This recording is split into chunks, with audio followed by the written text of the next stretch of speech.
आगे बोलो ना वहाँ हाँ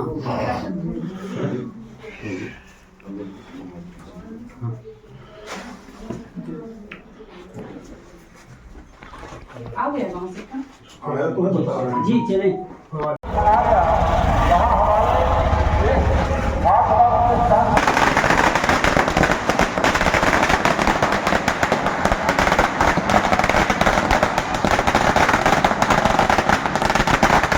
और जय मुस्लिम जागरणिया और हमारे यहाँ पर जो इस सौभाग्य के प्रमुख है आज हमसे हमारे समाज की यहाँ पर प्रधान जा रहे हैं।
पिता सपुत्र देवा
जो वास्तव में जहाँ हमारी माता माँ की रही है मंदिर वहाँ से आप जब तक यहाँ पे आए किस तरह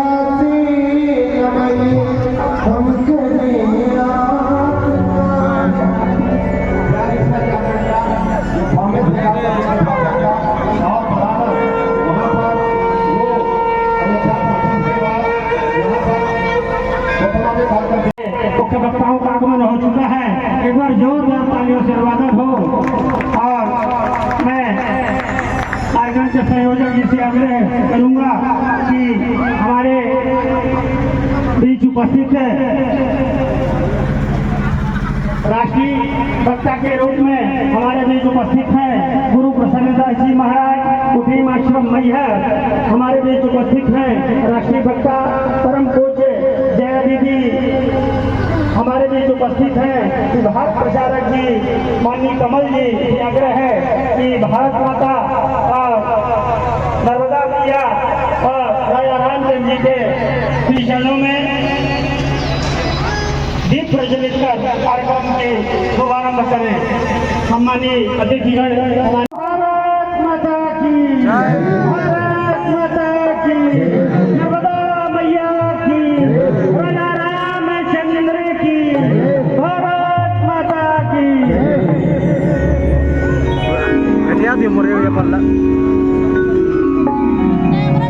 हमारे जो अतिथि आ रहे हैं उनको सर में पट पहनाकर तिलक बंधन लगाकर हमारे अरुण त्रिपाठी जी, वीरू जी उनका स्वागत करेंगे।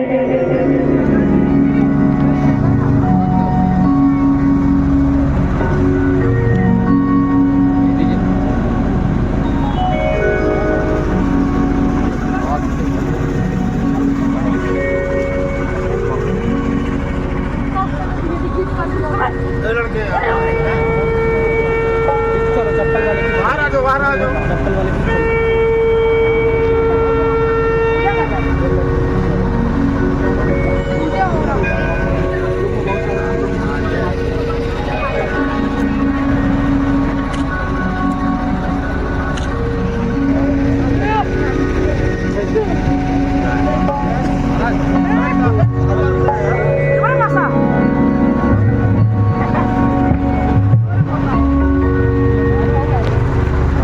थोड़ी ऐसे आना पंडित, ऐसे आना आरती आरती देखिए थोड़ी ऐसे आते। भारत माता की आरती, भारत माता जगत की भाग्य विधाता की आरती, भारत माता की जगत के भाग्य विधाता की आरती, भारत माता की जगत के भाग्य विधाता की। मुकुट समय गिरवर तोहे, मुकुट समय गिरवर तोहे, चरण को रत्ना धोए, चरण को रत्ना धोए।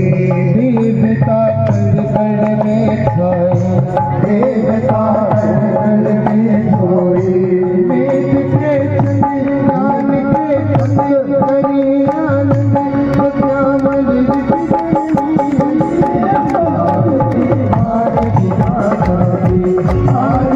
भारत माता के जगत के भाग्य विधाता की जगत से लीला, जगत से लगते प्यारे बने हैं इसकी छवि प्यारी, बने हैं इसकी छवि प्यारी। दुनिया देख लगे सारी, दुनिया देख लगे सारी। कर चल झुके हैं पलक, बड़ी है नलक कृपा भर से जगता की जगत के भाग्य विधाता की आरती, भारत माता की जगत के भाग्य विधाता की आरती, भारत माता की जगत के भाग्य विधाता की।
को चाहूँगा कि अपनी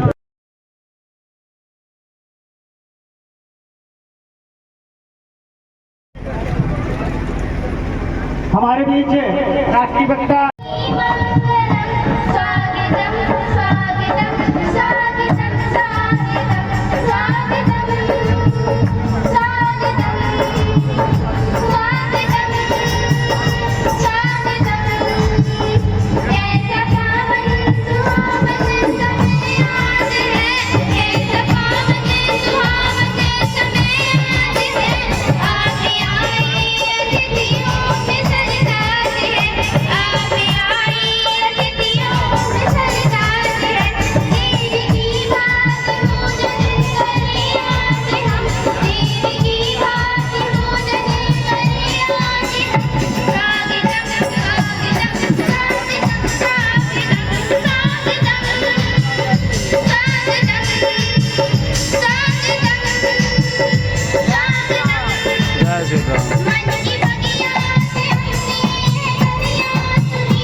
श्री राम, जय श्री राम।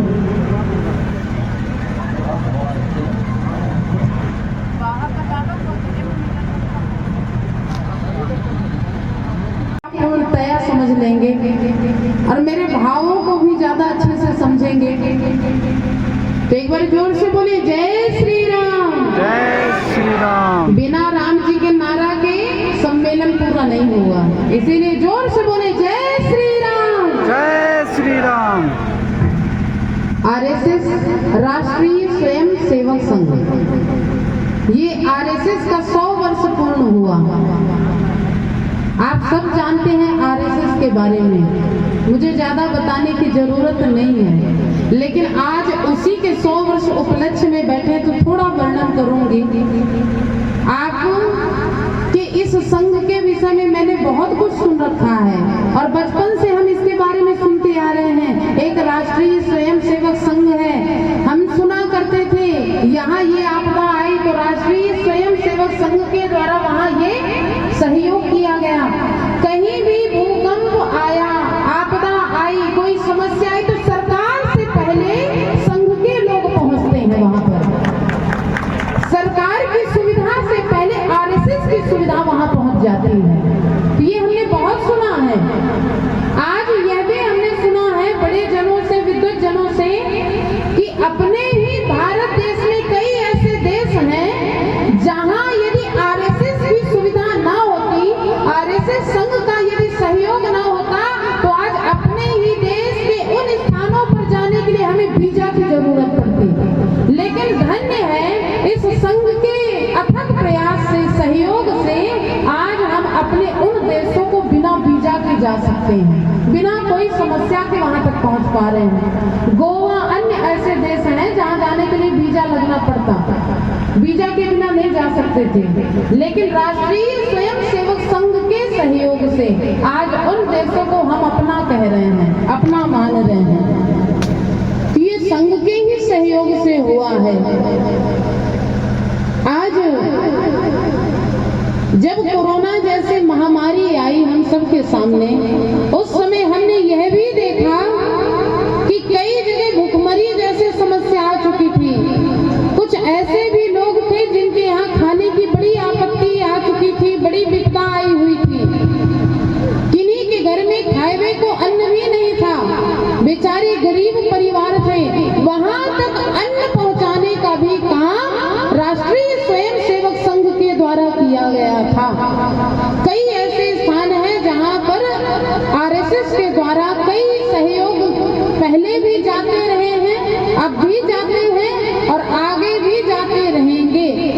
इन 100 वर्षों में कई समस्याओं से जूझते हुए हमारे देश की उन्नति के लिए आरएसएस ने बहुत ऐसे काम किए हैं। ध्यान दीजिएगा, हमारे देश में 800 वर्ष की गुलामी रही है। मुसलमानों के अंदर में हम रहे हैं, पहले ऐसे ऐसे राजा आए हैं मुगल के, हम शासन में रहे हैं। उसके बाद 200 वर्ष तक अंग्रेजों के शासन में रहे हैं। ज्यादा हिंदुओं की ज्यादा संख्या होने के बाद भी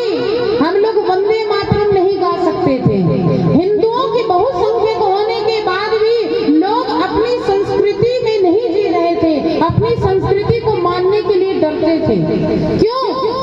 क्योंकि हम इतनी गुलामी झेल चुके थे, इतनी गुलामी झेल चुके थे कि अपने आप को हिंदू कहने में भी गर्व महसूस नहीं होता था। लोग अपने आप को हिंदू कहने में भी डरते थे। आज यदि हम स्वतंत्र जी रहे हैं, यदि स्वतंत्र और सीना ठोक के कह रहे हैं कि हम हिंदू हैं, वो भी आरएसएस की ही देन है। क्योंकि आप जरा इतिहास पढ़िए, आरएसएस के द्वारा बहुत ऐसे कार्य किए गए हैं कि आज हम सभी हिंदू भाइयों को स्वतंत्रता दिलाई गई है, अपने संस्कृति को मनाने की स्वतंत्रता दिलाई गई है। हम सबके जीवन में कुछ परिवर्तन आने चाहिए। आज हम सब कहते हैं हम हिंदू एक हैं, एक हैं। जरा आप लोग ईमानदारी से बताइए, क्या हम एक हैं? यदि किसी से पूछा जाए तुम एक हो? नहीं, बिल्कुल एक नहीं है। क्यों एक नहीं है? जब तक हमारे घरों में एकता नहीं आएगी तब तक हम में कहां से एकता आएगी? घर में एकता नहीं होगी तो समाज में एकता नहीं होगी, समाज में एकता नहीं होगी तो देश कैसे एक होगा? तो एकता लाने के लिए सबसे पहले अपने घर में एकता लानी होगी, और घर में एकता लाने के लिए हमें करना क्या होगा? पहला कदम उठाना होगा कि अपने बड़े जनों को, भाई भाई को एक करना होगा। उसके लिए क्या करना होगा? यदि छोटे भाई से कोई गलती हो जाए तो कभी कभी चुप होकर उसकी गलती को नजरअंदाज भी करना होगा। यदि हम एकता चाहते हैं घर में, यदि आप चाहते हैं कि हम सब एक हों, हम सब में प्रेम हो, तो उसके लिए सबसे पहले हम सुधरें, फिर अपने बच्चों को सुधारें। आप यदि घर में हैं, आप चाहते हैं कि हमारा अच्छा सम्मान हो, तो सबसे पहले हमें खुद को सम्मान करना होगा। आपके बच्चे भी छोटे हैं, उन्हें जिस देश में ले जाएंगे वो वही भाषा सीख लेंगे, क्योंकि अभी वो नाजुक हैं। जैसे नाजुक से पेड़ में आप जिस तरफ उसकी डाली को मोड़ देंगे उधर ही वो मुड़ जाएगा।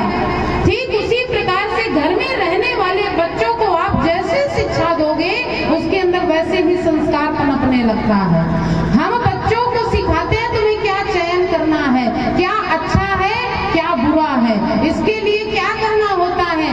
अपने बच्चों को अच्छा बुरा बताने के लिए हमें उन पर अच्छे संस्कार डालने होते हैं। अच्छे संस्कार पढ़ेंगे कैसे? तो ध्यान दीजिए, घर में छोटा बच्चा है। अब आप जरा शांति से एक छोटा सा वृत्तांत सुनिए। एक घर में छोटा सा बच्चा था, उसके घर में 5 मेहमान आए। इनके पिता के मित्र थे, घर में बड़ी गरीबी थी। 5 मेहमान आए, माता पिता सोचे अरे क्या बताएं, मेहमान आए हैं, घर में कुछ खिलाने को है नहीं, इनको क्या खिलाएं, क्या दें। तो इसके लिए विचार कर रहे थे, तो पत्नी ने कहा स्वामी जी एक काम करिए, जाइए सेठ जी के दुकान में 5 रुपया का उधारी ले आइए।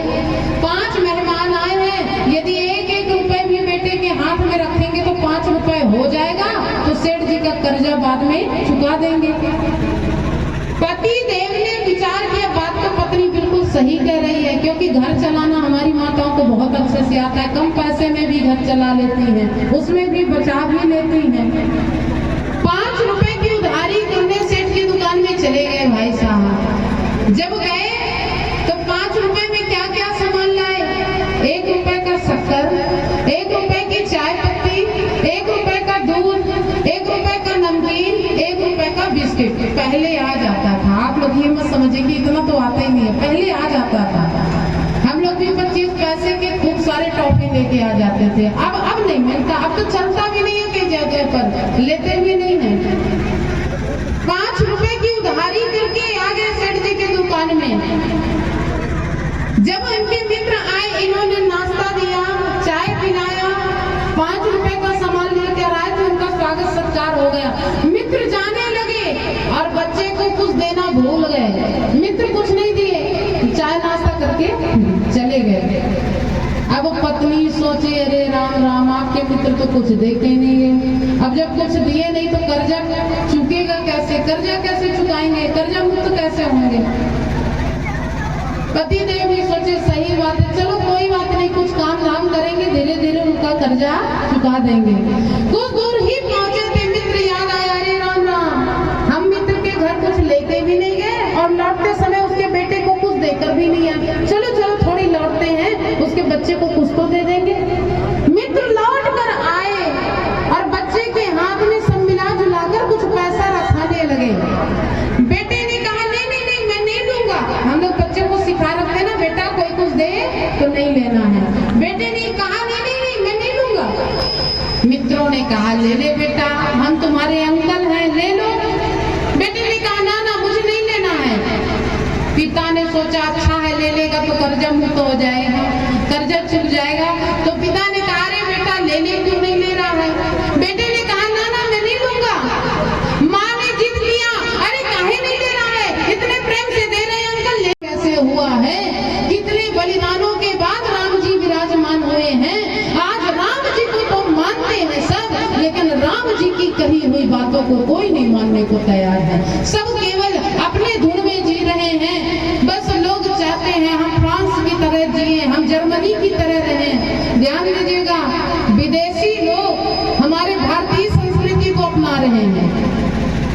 आप लोग विदेशों में जाइए, माताएं सुंदर साड़ी पहने, 12 हाथ की साड़ी पहने, घूंघट डाले, हरे राम राम राम हरे हरे, हरे कृष्ण कृष्ण कृष्ण हरे हरे कर रहे हैं। और नया साल आया, 1 जनवरी आया, और हमारे भारत देश में देखो कई स्थानों पर हमारी माताएं बहनें शर्मसार करने वाले वीडियो बना बना के डाल रही हैं। कहीं कोई पिए हुए पड़ी हैं, तो कहीं कोई ऐसे अवस्था में है कि देखने में भी शर्म आ रही है। ये तो दूसरे देश के लोग भारत की तरह जीना चाहते हैं और भारतीय विदेशियों की तरह जीना चाहते हैं। वो चाहते हैं हम विदेशी, अरे स्वयं हमारे भारत की संस्कृति इतनी अच्छी है कि हमें किसी की तरह किसी की कॉपी करने की जरूरत ही नहीं है। हमारे यहाँ माता सीता का जीवन देखिए, माता सीता का, माता सती का, माता रुक्मिणी, इनके जीवन में जाए, इनकी तरह जीवन जीना चाहिए हमें, ना कि विदेशी माताओं की तरह जीवन जीना। जब संघ के उद्देश्यों में हम चलेंगे, देखिए संघ क्यों शताब्दी मना रहा है, क्योंकि एक संघ का विशेष नियम था कि जो संघ का प्रमुख है वह गृहस्थ त्यागी रहता है। पहली बात, ब्रह्मचर्य का पालन करते हुए अविवाहित, एक संघ की परंपरा। क्योंकि जब हम परिवार में रहेंगे तो कभी पत्नी की चिंता होगी, कभी पुत्र की चिंता होगी, अपने परिवार को सोचेंगे पहले। पर संघ अपने परिवार के लिए, केवल अपने घर के लिए ही सोचता। संघ का पूरा भारत हमारा, पूरा विश्व हमारा परिवार है। इस संघ का परिवार अभी बताइए, वसुधैव कुटुंबकम, ये उद्देश्य है। और संघ करता क्या है? संघ का काम है गांव गांव जाकर के लोगों को जगाना। शाखाओं को लगा लगा करके हम व्यक्तियों को प्रबुद्ध बनाते हैं, शारीरिक रूप से मजबूत बनाते हैं, मानसिक रूप से मजबूत बनाते हैं, बौद्धिक विकास हो। तो संघ अपना काम कर रहा है, पर हम लोग संघ का साथ नहीं देते। संघ का साथ जब देंगे हम, संघ का सूत्र है, संघ का सनातन धर्म। हम जो जितने बैठे हैं यहाँ सनातन धर्मावलंबी है, सत्य सनातन धर्म की जय बोलते हैं। ये सत्य सनातन धर्म क्या है? सनातन धर्म क्या है? ये सनातन धर्म जो सदियों से चला रहा है, जो इस सृष्टि के पहले भी था, सृष्टि के साथ में भी है और सृष्टि के बाद भी रहेगा। ये प्रलय में भी इसका विनाश नहीं होता। अहमेवा समेवाग्रे शाश्वत यत् सत्सत परम, भागवत जी के 36 श्लोकी में लिखा हुआ है कि जो सृष्टि के पहले भी था, अभी भी है और बाद में भी रहेगा। और धर्म का मतलब है, धर्म भगवान का स्वरूप है। रामो विग्रहवान धर्म, जो धर्म है वही राम है। और जो राम है वही धर्म है। धर्म में और भगवान में कोई अंतर नहीं है।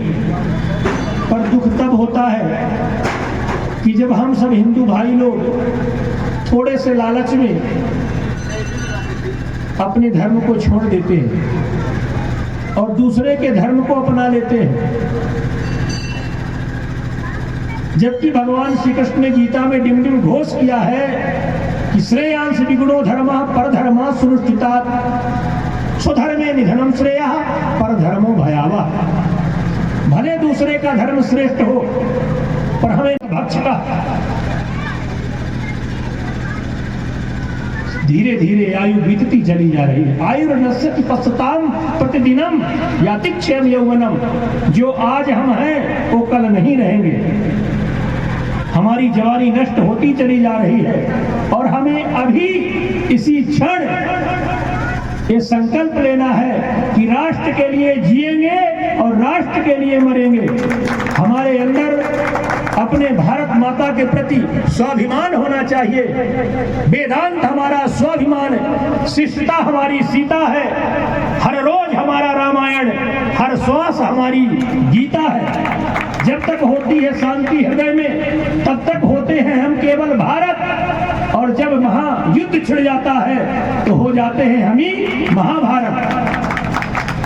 हमारे अंदर अपने देश के प्रति, अपने राष्ट्र के प्रति स्वाभिमान होना चाहिए कि हमारा जन्म उस भूमि में हुआ है जहां लोग बड़े गर्व के साथ बोलते हैं भारत माता की जय।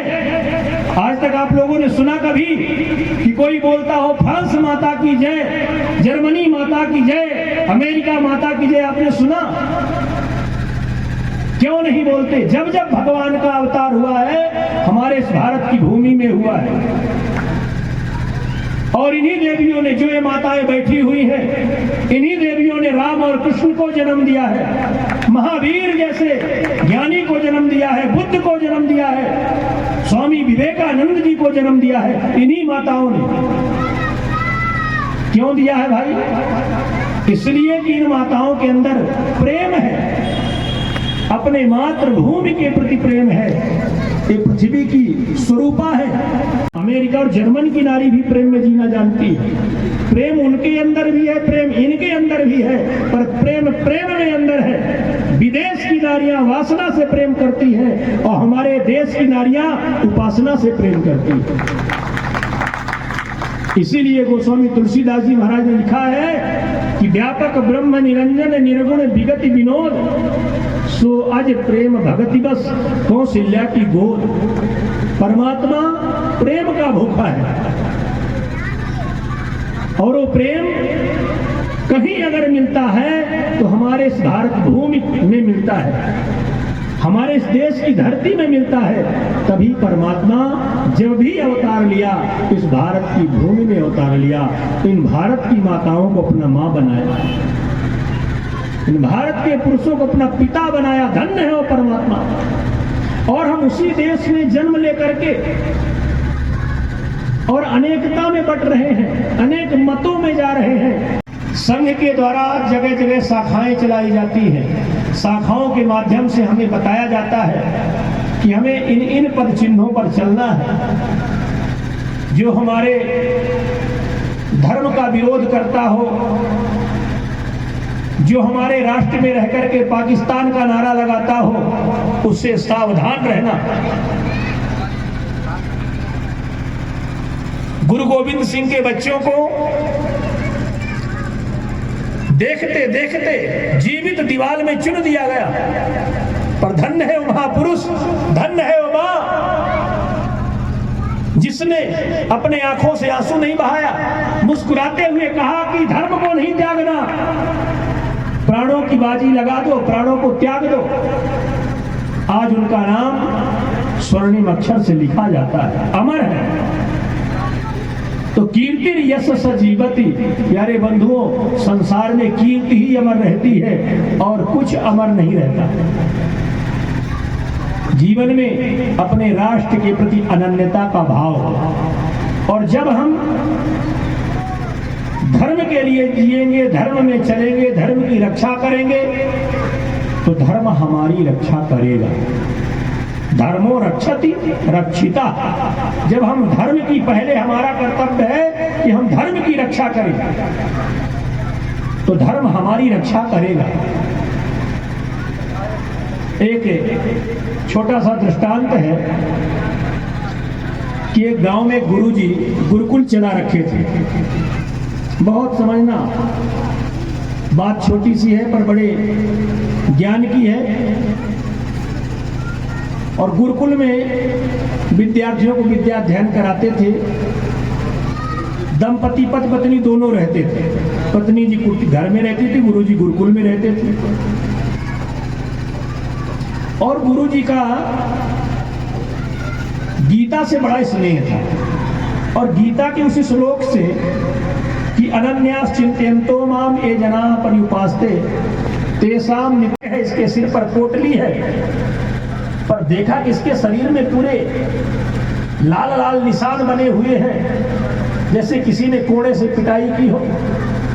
मुंह में कोयला लगा हुआ है। बोला बेटा ये क्या है? बोले माँ मैं भोजन लेकर के आया हूँ। वो तो ठीक है, पर ये तुम्हारी दशा किसने की? उस बालक ने रोते हुए कहा कि माँ एक दिन व्यवस्था नहीं कर पाया तो गुरुजी ने मुझे पीट पीट के हाल कर दिया मेरा। बालक रोने लगा। माँ को बड़ी करुणा आई और माँ ने कहा गुरुजी का तो ऐसे ही स्वभाव है। तुरंत माँ ने उसके पूरे शरीर में हल्दी तेल लगाया, मुख पोंछा, पर वो कोयला छूट नहीं रहा था। हाथ में भी कारिख लग गई। बालक चला गया, माँ जा रहा हूँ, विद्या अध्ययन करने के लिए देरी हो रही है। बालक चला गया। शाम के वक्त जब रात्रि में आचार्य जी आए, देखा कि भोजन तैयार है। कहा भोजन की व्यवस्था हो गई? कहा हाँ भोजन की व्यवस्था तो हो गई, पर आपने ठीक नहीं किया। क्यों? कहा उस बच्चे की तो आपने ऐसी धुलाई की, बेचारे के पूरे शरीर में निशान छड़ी के बने हुए। अब गुरुजी भी चक्कर में आ गए कि हमने तो किसी की पिटाई नहीं की। कहा हमने तो किसी की पिटाई नहीं की। गुरु माता ने कहा पिटाई? अरे आपने पता नहीं कौन सा कोयला लगाया था उसके चेहरे पर कि अभी भी मेरे हाथ से छूट नहीं रहा। देख लीजिए मेरे हाथ में वो भी अभी भी कोयला लगा है। और जैसे पंडितानी जी ने, गुरु माता ने ऐसे हाथ किया तो कोयला तो नहीं दिखा, उस हाथ में लगे कोयले में गीता का श्लोक दिखाई दिया। अनन्यास चिंतयन्तो माम ये जनाः परिपास्ते तेषां नित्याभियुक्तानां योगक्षेमं महान्। जो अनन्य भाव से मेरे पर आश्रित रहता है उसकी संपूर्ण जिम्मेवारी मेरी बन जाती है, फिर मैं करता हूं सब कुछ। तो भगवान हमारे ऐसे करुणा के धनी हैं। ऐसा हमारा सनातन धर्म का भगवान है कि जिसका आश्रय ले लेने से रंग भी राजा। संस्कृतियां थे, इन देशों में भी कुछ ऐसे रीति रिवाज थे। इन देशों की संस्कृतियां मिट गए, लेकिन कुछ बात है जो हस्ती मिटती नहीं हमारी। ये भारत भूमि है, ये देव भूमि है, ये सनातन भूमि है। सबसे पहले सृष्टि की रचना हुआ, जीव की उत्पत्ति हुआ, ये भारत भूमि में हुआ। अभी भी आप उत्तर से दक्षिण तक, पूरब से लेकर पश्चिम तक जाएंगे तो आपको कहीं तेज धूप मिलेगा, कहीं तेज बारिश मिलेगा, कहीं तेज उमस मिलेगा। षष्ठ ऋतु की कल्पना किया गया है। जीवाश्म की उत्पत्ति इसी देश में किया गया है। यहीं से मानव की उत्पत्ति हुआ है और अन्य अन्य भूभागों में फिर जाना हुआ है। अर्वाचीन काल में भूचाल आया, प्रलय काल आया, कई भूखंड अलग अलग हो गए, आने जाने का संबंध टूट गया। वहां के रहन सहन कुछ अलग हो गया, हमारे यहाँ का रहन सहन कुछ अलग हो गया। हर भूखंडों का रहन सहन भी अलग अलग हो जाता है। कई ऐसे भूभाग हैं, इन्हें कहें तो सनातन धर्म, जीव की उत्पत्ति, और कहें तो सृष्टि की रचना इसी भूभाग से हुआ है। हम उस देश के रहने वाले हैं, उस देवभूमि के रहने वाले हैं। भगवान श्री कृष्ण जितने भी भगवान हैं इसी देश में अवतार लेते हैं। इस देश में जन्म लेने के लिए तो देवता भी तरसते हैं। ये ऐसा देश है, ये जननी जन्मभूमि स्वर्ग से महान है। हम उस देश के नागरिक हैं। इस देवभूमि पे को क्या क्या नहीं बोला गया है। आर्यवर्त बोला गया, सोने की चिड़िया बोला गया, यानी यहाँ कुछ रहा होगा, ज्ञान रहा होगा, धन